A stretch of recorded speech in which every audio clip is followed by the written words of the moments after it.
दोस्तों, जब 2014 में बरवाला आश्रम पर हमला हुआ था और बरवाला आश्रम को बंद कर दिया गया, वहाँ पर जो आम नागरिक थे, जैसे गाड़ी चलाने, रिक्शा चलाने वाले, ऑटो चलाने वाले, सब्जी मंडी वाले, सब्जी विक्रेता, उन पर क्या बीती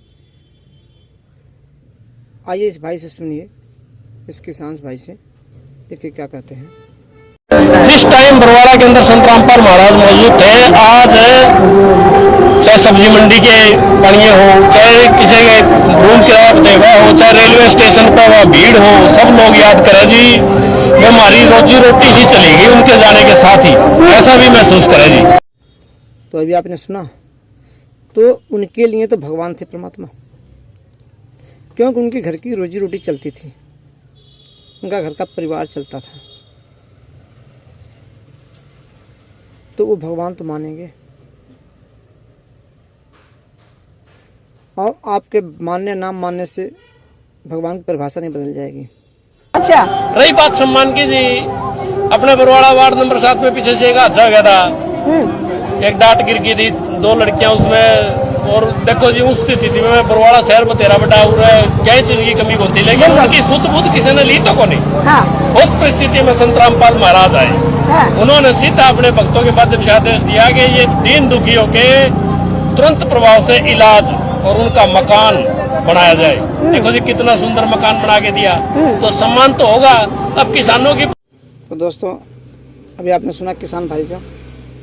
किसान भाई क्या कह रहे हैं कि एक परिवार पर आपदा आई, हादसा हुआ, उनके 2 बच्चियां थीं, उन पर अब उसके इलाज के लिए क्या बरवाला के आसपास कोई था नहीं, या कोई धर्मगुरु नहीं थे, कोई संत नहीं थे, कोई सामाजिक कार्यकर्ता नहीं थे, तो क्यों नहीं आके मदद करी? क्योंकि उनका परिवार, उनके बच्चे नहीं हैं। वो बच्चे किसके थे? परमात्मा के। और परमात्मा ने तुरंत अपने अनुयायियों को बोला, जाओ बच्चों, उस बच्चों को संभालो, उनकी दवा दर्पण कराओ। तो उनका दवा दर्पण भी करवाए, मकान भी बनवाए, क्योंकि हमारा परमात्मा हमारा पिता है, वो उसे कष्ट होता है जब बच्चों पढ़ता है, इसलिए हम भगवान मानते हैं। भगवान, कुछ लोग धार्मिक गुरु लोग हैं, धार्मिक संस्थाएं हैं जो विरोध करती है, उनको भगवान क्यों कह रहे हो? मतलब आप लोग भगवान कह सकते हो अपने माता पिता को, अपने भाई को, अपने मेहमान को भगवान कह सकते हैं, और मैं अपने भगवान को भगवान भी नहीं कह सकता। तो भाई, इन पे आप लोग टिप्पणी करते हैं तो गलत करते हैं। गुरु भगवान ही होता है, और गुरु ही होता है जो परमात्मा को पाने का मार्ग देता है और सद्भक्ति देकर हमें मोक्ष की प्राप्ति, हमारा कल्याण करवाता है। तो भाई, आप लोग साथ जुड़ के प्रार्थना है, आप लोग भी संत रामपाल जी महाराज के पुस्तकों को पढ़ें, अपने शास्त्रों से मिलान करें, और फिर देखें कि ज्ञान कैसा है। ऐसा ज्ञान धरती पर है नहीं, और ना किसी धर्मगुरु के पास है।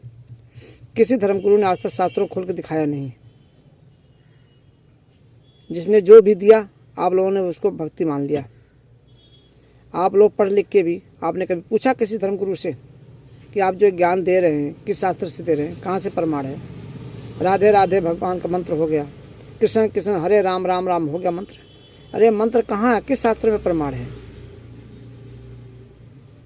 शास्त्रों से जो प्रमाणित ज्ञान है वो सिर्फ संत रामपाल जी महाराज के पास है, और किसी धर्मगुरु के पास आज धरती के पर नहीं है।